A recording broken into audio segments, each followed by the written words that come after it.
Monsieur le président, monsieur le garde des Sceaux, madame la ministre, madame la rapporteure, monsieur le président de la commission des lois pour ce soir, la numérisation progressive de la société constitue un phénomène inéluctable.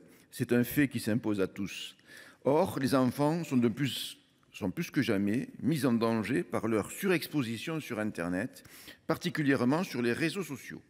Aussi, l'essor continu du numérique nous invite à repenser les moyens de protection des plus jeunes en raison de dérives nouvelles portant atteinte à la vie privée et à l'image des enfants. Des chiffres alarmants nous le montrent, des chiffres terrifiants qui nous imposent d'agir. Plus de 300 millions d'images sont diffusées chaque jour sur les réseaux sociaux. À 13 ans, âge à partir duquel l'enfant a le droit, avec l'autorisation de ses parents, de s'inscrire sur les réseaux sociaux, il apparaît déjà sur 1300 photographies publiées en ligne sur ses comptes propres, ceux de ses parents ou de ses proches. Un tiers des enfants ont une existence numérique avant même d'être nés par la diffusion de leur échographie. Nous le savons tous, l'exposition massive des mineurs par leurs parents sur l'espace numérique comporte des risques inquiétants, tels que la violation de leur vie privée, le harcèlement scolaire, la cyberintimidation ou encore le détournement sur des sites pédocriminels où près de 50% des images s'y échangeant sont publiées initialement par des parents sans aucune mauvaise intention. Aussi, en raison de la surexposition grandissante de l'image de l'enfant et de l'usage malveillant qui pourrait en être fait par des tiers, il apparaît important d'adapter notre arsenal juridique afin de mieux appréhender l'exercice des droits des enfants dans l'environnement numérique où ils sont très exposés.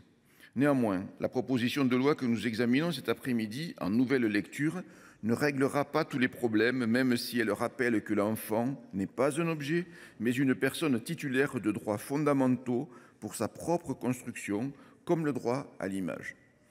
Car cette réponse législative, si elle est nécessaire, n'est somme toute pas suffisante. Il apparaît urgent et primordial de faire appel à d'autres moyens. Je pense notamment à l'éducation, à la prévention ou encore à la sensibilisation. Face à un enjeu aussi important, je regrette, comme vient de le faire aussi ma collègue Elsa Schalck, que le gouvernement n'ait pas mobilisé tous les acteurs ayant le pouvoir d'agir en la matière, comme l'éducation nationale et la santé, afin d'élaborer une véritable politique publique de l'espace numérique. Il est dommage que nous n'ayons pas sur ce sujet une vision plus globale. Plusieurs initiatives parlementaires ont déjà vu le jour sur divers aspects relatifs à la protection des mineurs dans l'univers numérique. Toutefois, réagir au coup par coup, de façon dispersée, sur des sujets identiques ou très proches, n'est peut-être pas aussi constructif que cela. À cet égard, je regrette que notre travail législatif soit aussi fractionné.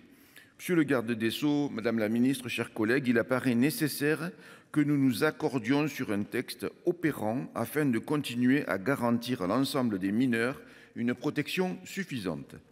Très sensible à la préservation des intérêts de l'enfant, notre groupe Les Indépendants soutient toute démarche poursuivant cet objectif.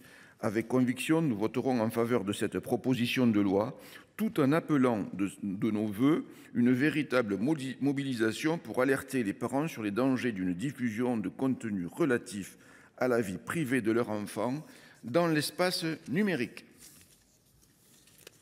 Merci. La parole est